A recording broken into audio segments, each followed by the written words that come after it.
So, yun, excited ka na sa birthday ni Krista? Kaka-excite nung ilang araw na lang. At abangan niyo po. Anong abangan nila? Anong dapat abangan? Basta may ano. Yan.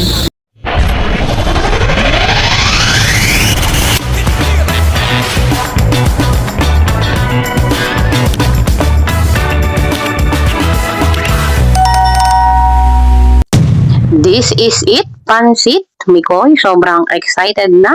May aabangang pasabog. Ang buong detalye, sabay-sabay po nating alamin at pag-usapan ngayong araw. Pero bago po ang lahat, isang mapagpalang araw at gabi sa inyong lahat.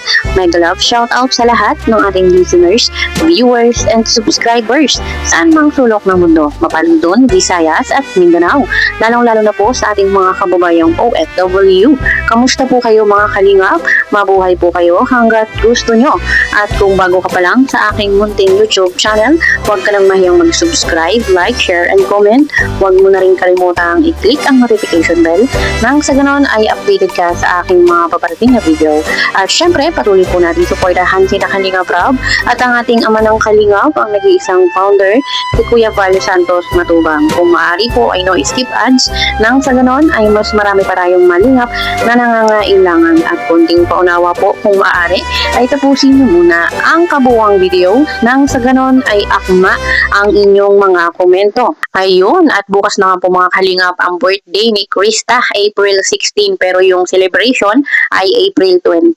Kaya abangan po natin mga kalingap at talagang sobrang excited na po tayong matunghayan at mapanood syempre yung birthday celebration ni Krista dahil ito nga po yung kanyang first birthday bilang Kalingap Angel sa Kalingap. Kita naman po natin at palagi po natin naririnig kay Krista na sobra yung kanyang pasasalamat at natagpuan siya ng Kalingap. At kitang-kita naman po natin yung pagbabago sa kanyang buhay. Napanood naman po natin dun sa vlog na talagang naiyak si Krista.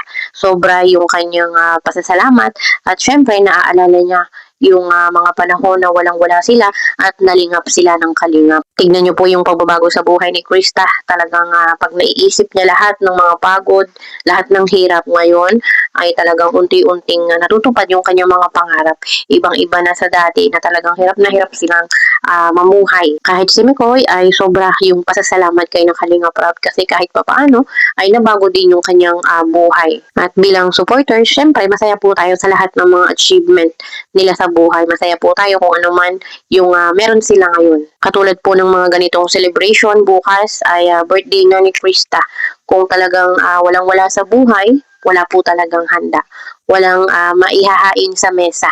Pero syempre sa tulong po ni Kalingap Rob, ito pong birthday ni Krista ay magiging parang dibo na. 16 pa lang si Krista, dadaan pa yung 17.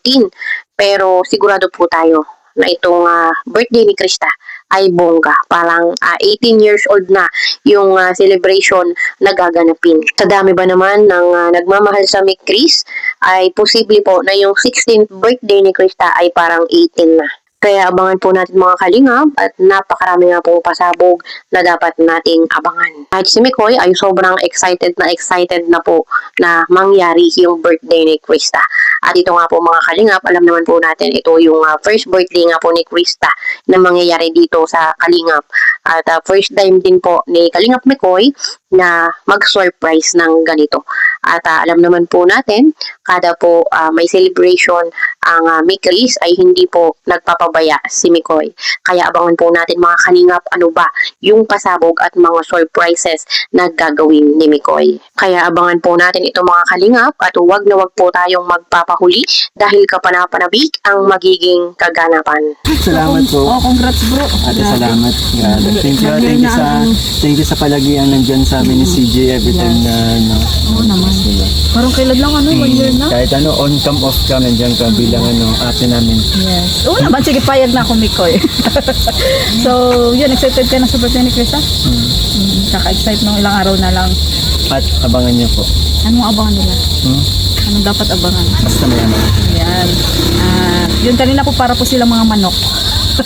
Sa pula sa puti na kami kanina. Oo nga ate, dapat hapon na kasi naghanap na akong dadapuan.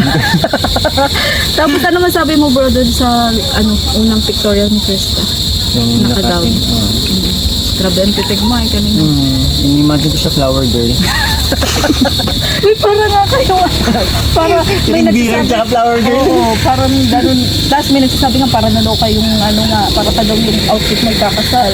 Oh, Tapos parang kang Hollywood star. Grabe, talagang... Johnny Depp. Tatawag tayong Johnny Depp kanina. Yes. At grabe, ang saya. Parang kailan na, kung isipin natin dati, nasa bukid lang tayo. Tapos doon siya nag-celebrate, simple-simple lang. No? Ngayon, grabe. Dati straight pa buhok naman, kulit. Pero nag-enjoy ka naman. Sobrang, kaya actually, kaya ako nagpakulot po. Oo. Kasi may plano na tayo, pero may plano na tayo mag-texting. Pero since gumanito yung buhok ko, na-appreciate ko In-enjoy mo sobra. Hindi siya na-enjoy, ayaw ko na talaga, mas lalo ko siya nagustuhan.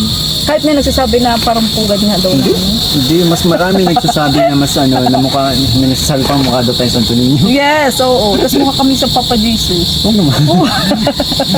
Oo nga. So, yun bro, thank you so much ulit. Sana patuloy lang yung samahan niyo ni Krista. Isang taon na tayo magkakasama, Oo nga, may 2 grabe. years pa bro na pag-iintay mo. So, yun, sana tuloy-tuloy lang po ang pag-support niyo po sa Mikis.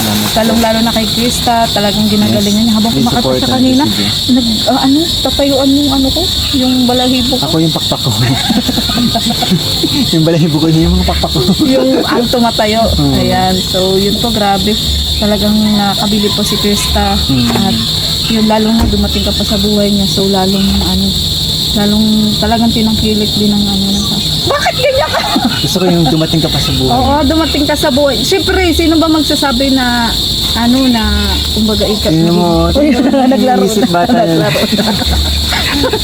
Masaya din kasi si Krista nung nakilala ka, saka nag-enjoy din ka sa tandem niya, sa kung anong meron kayo. Salamat ate. At yun, kami na lang maghatid kay Krista. Hatid natin yung cake? Daan kami doon sa inyo. Sige. Para mabigyan mo din si Angela. At nga pala, thank you so much din po doon sa pinsan ni Mikoy. Grabe ang po na. Maraming salamat po sa ELM, siyempre kay Angela, Makeup Bayan, Angela, pinsan ko. Yan sa lahat po, lalo na kay Kalinga Prince, nila, founder nila, Kay Tequila Ram. Ayan, Tequila salamat Ram, po. maraming salamat po sa napakagandang damit na sinuot namin. Mahal nga daw nun. Mahal, 7,000 pa lang yun. Yung sa inyong dalawa. Krista. Tapos yung sa photoshoot, ang halos umabot ng 30 ata. Sabi. Timbik, maraming salamat Yung po. sa Timbik nga pala, kay Sir Jason. Maraming salamat po. Oo, thank you so much. At syempre kay Kalinga Prain. Talagang Bro, maaga pa rin. salamat, At ng chat na Ligaya, nasaan na kayo? Kahit madilim, kita-kita kita. Oo nga, sana all maputi. Thank you, sa gita mo. Dahil madami pang habangan sa birthday ni Chris. Sobrang dami po. Daming pasabog. Yung sasabog mismo yung event. Wag na. Ay, hindi naman. Pero madaming pasabog kaya abangan niyo po yan. And of course, thank you so much sa Team Big International. And Tequila Ram and Set Napang po dahil sa photoshoot na to. Ayun, natuloy-tuloy na. Thank you so much sa pag-sponsor. Thank you so much po.